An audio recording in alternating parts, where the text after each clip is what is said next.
What are receipts? Before getting into details of receipts, it is necessary to see the difference between receipts and revenue. Revenue belongs to the receiver. It need not be repaid by the receiver. If we take an individual, the salary received by him is his revenue. Receipts include revenue apart from others. For example, loan received is also included in receipts. The loan received needs to be repaid. As per Articles 112 and 202 of the Indian Constitution, it is necessary to distinguish revenue expenditure from other expenditure. Receipts can be revenue receipts and capital receipts. Receipts are of two types: revenue receipts and capital receipts. Revenue receipts are those receipts which need not be paid again to the payee or receiver by the government and income from government assets. These are necessarily one-way transaction and there is no need to return the receipts and it's a one-time settlement. Revenue receipts are of three types: tax revenues, non-tax revenues and other non-tax receipts. The tax revenues are the revenue generated by the levy and collection of taxes by the central government. Union excise duty. Duties of excise on the following goods produced or manufactured in India: petroleum crude, high-speed diesel, motor spirit, natural gas, aviation turbine fuel, tobacco and tobacco products. Goods and service tax on the supply of goods and services, except on the supply of alcoholic liquor for human consumption. Customs duties is also a revenue receipt. Customs duty is a tax on export and import of commodities. Corporate tax is levied on the company's profit income. There is no separate tax called corporate income.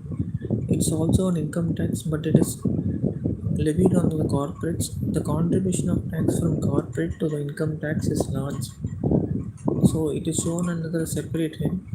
Personal income tax is a tax on personal income of individuals, Hindu undivided families, partnership firms, limited liability firms.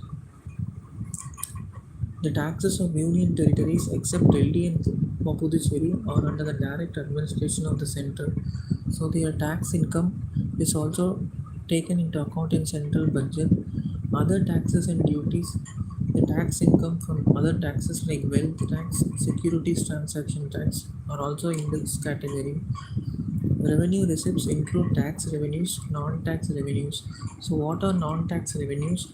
Non-tax revenues include interest receipts, dividends, and profits from public sector enterprises, and dividend or surplus received from Reserve Bank of India, nationalized banks, financial institutions. Interest receipts are the interest income from the loans given by the central government to the state governments and other government bodies. Dividends and profits, dividends from public sector enterprises and other investments, dividend or surplus of Reserve Bank of India. The nationalized banks and financial institutions are also accounted as dividend and profits.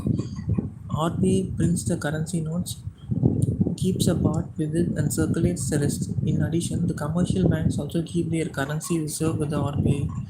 The printed currency notes and the reserves maintained by the commercial banks are fixed liabilities for which the RBI does not pay any interest.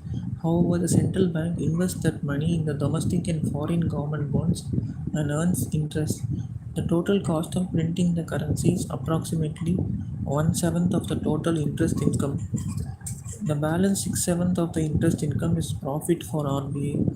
The nationalized banks, financial institutions, public sector enterprises generate profit to their business activities. Fiscal services provided include currency, coinage, and mint.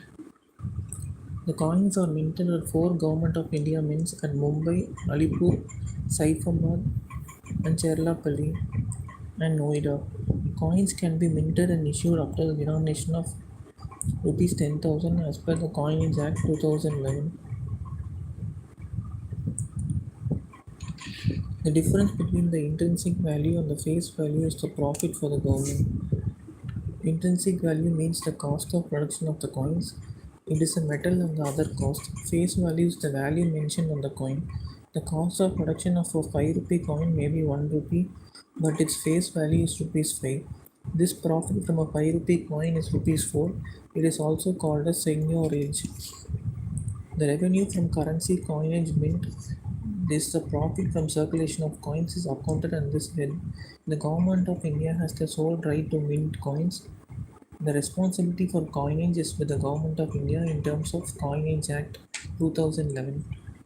Other fiscal services are receipts mainly by the Reserve Bank of India, the charges payable to the International Monetary Fund, remuneration received from the IMF, penalties realized against economic offences, receipts from Public Service Commission, Central Police are included in the other general services category. Receipts from departments like education, sports, culture, health, information and publicity constitute social services category. Receipts from agricultural departments, irrigation, flood control, energy, transport and communication come under economic services category. The grantee need contributions or receipts from foreign governments and multilateral bodies as a gift to the government.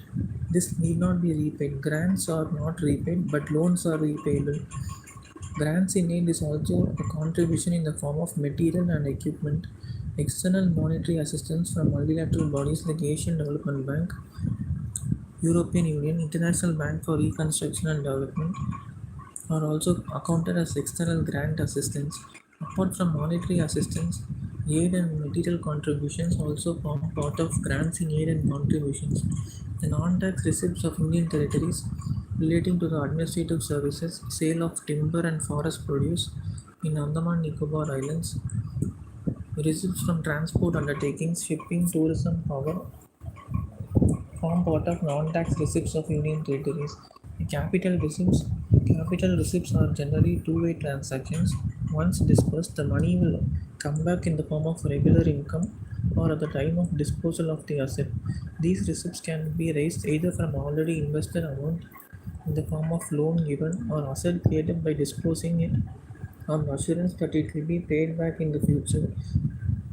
The receipts due to the disposal of permanent assets, recovery of loans given to other assets, fresh loans raised by the government are all capital receipts.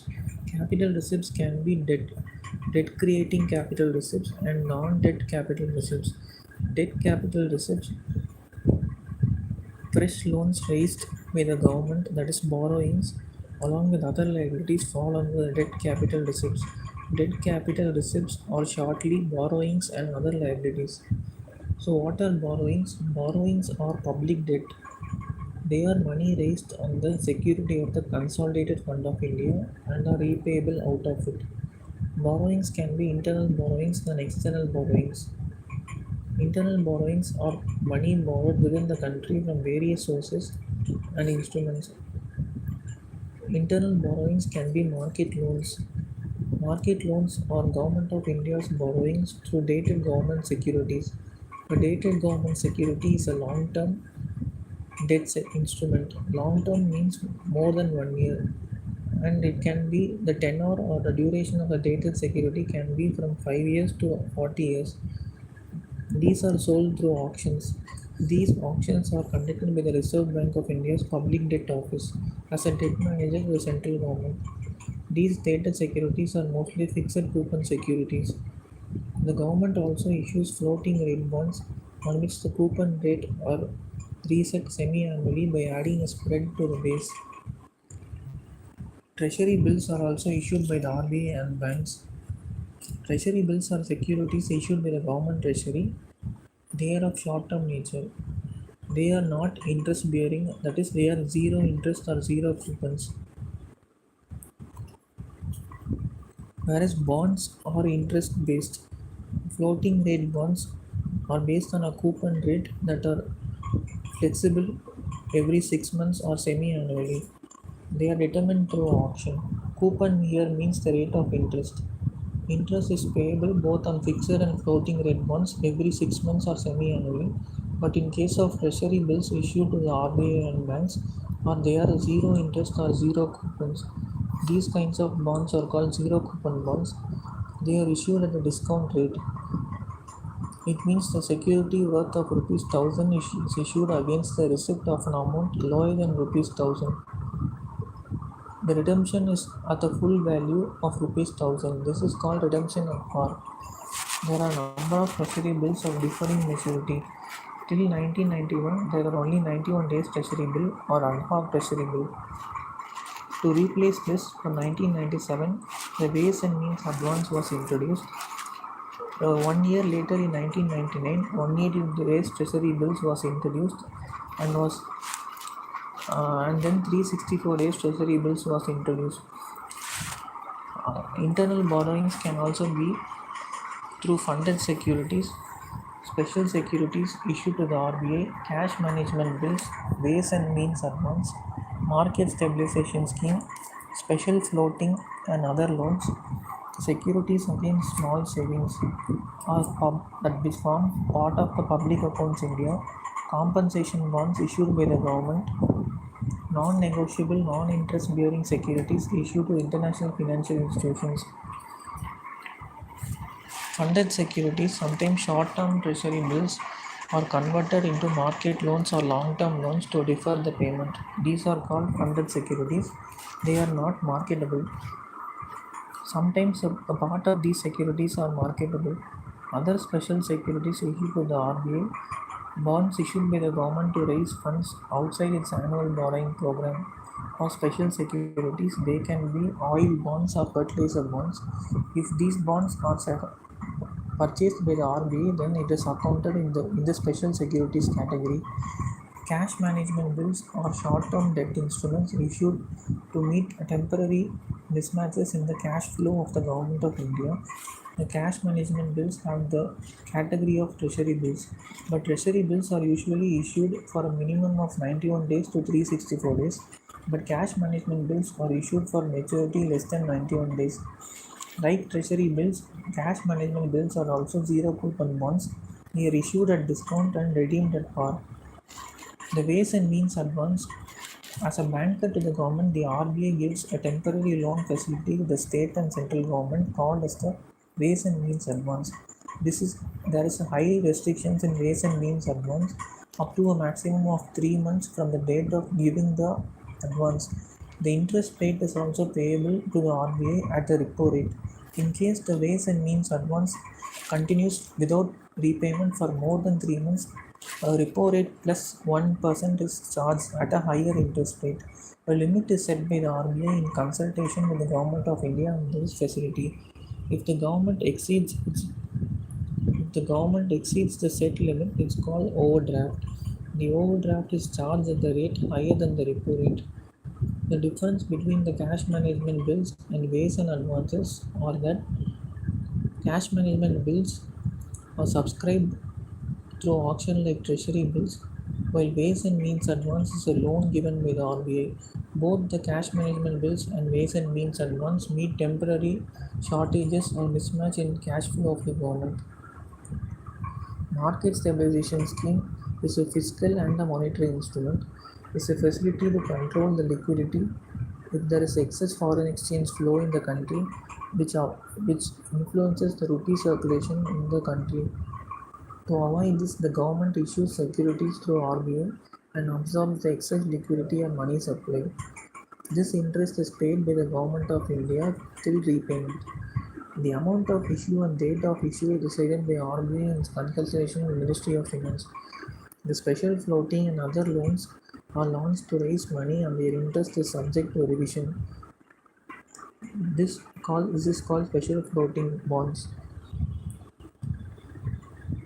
Compensation bonds are bonds issued by the government to affected persons by its policy decisions. The non-negotiable, non-interest bearing securities are issued to international financial institutions like the World Bank. They are not negotiable, which means they cannot be sold to others, and it can be redeemed only from the issuing authority. These are called internal borrowings. Then we have external borrowings, which in India, internal borrowings is more than the external borrowings. External borrowings, money borrowed from outside the country through various sources like multilateral loans from IMF, World Bank, Bilateral loans from foreign governments, foreign government bodies are all part of external borrowings. Other liabilities in external borrowings include small savings scheme, provident funds, and reserve funds. Small savings schemes include all small savings prior to the creation of National Savings Schemes Fund. The provident funds include general public provident funds and state provident funds.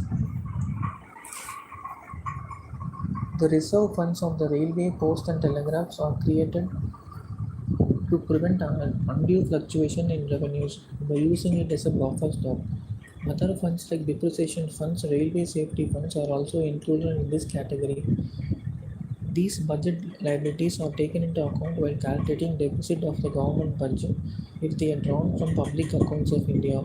All these are debt capital receipts, that is, they create liability for the government. Whereas non-debt capital receipts, amounts received by the government by disposing or selling its assets and recovery of loans given to others. Certain public sector assets after their disposal are sold or credited to the National Investment Fund. Non-debt capital receipts can be recovery of loans and advances, disinvestment of government shares other than PSUs. National Investment Fund is a fund created by the government to deposit the proceeds from the disinvestment of PSUs. The National Investment Fund was restructured on January 17, 2013, and now from 2014 it is credited in the public accounts. Non-debt capital receipts also includes recapitalization of public sector banks and public sector insurance companies. That is, fresh share capital is infused by the government of India. Investments by government in regional rural banks, NABARD and Exim Bank also form part of non-debt capital receipts. Equity infusion in various metro projects, investment in government corporations such as Iranian Corporation of India, investments in Indian Railways also form part of capital expenditure. Purchasing shares issued by central public sector enterprises, public sector banks, insurance also form part of non-debt capital receipts. In case of in a developmental economy, the expenditure is always more than the income. So the public expenditure can be categorized as revenue expenditure and capital expenditure. Revenue expenditure is any expenditure which is met every day on day-to-day basis of the government, and their expenses will not give any revenue to the government. It is a one-way payment and it has to be compulsorily spent by the government and it cannot be recovered. These revenue expenditure can be interest payments, spending towards defense, police, and maintaining law and order, giving subsidies for fertilizers, electricity, public distribution, giving grants to states and union territories. Though these grants are spent under capital expenditure, they come under the head of revenue expenditure. Pensions and salaries of central government departments, which are paid out of consolidated fund, are charged expenditure coming under this category. Charged expenditure means the expenditures that can be spent without the voting or approval of the legislature. Other revenue expenditure include economic services towards agriculture, industry, power, transport, communication, social services towards spending in education, health, broadcasting, postal department expenditure when its expenditure is short of own revenue, expenditure on administration in union territories, grants given to foreign governments like Bhutan, Nepal for developmental expenditure, and aid given during disaster natural calamities form part of revenue expenditure. The capital expenditure, on the other hand, create permanent assets and give periodical income to the government. The loans given to state governments and local bodies are capital expenditure because there is always a repayment of the loans with interest. It is a two-way payment. It means money spent can be recovered to periodical income.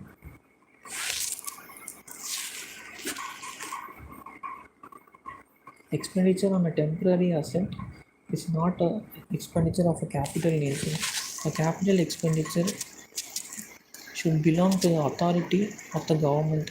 Expenditure by the government on grants in aid to local bodies will belong cannot be categorized as capital expenditure. Capital expenditure involves in creation of asset creation. The concrete assets created should be very productive in nature and they should in turn produce revenue.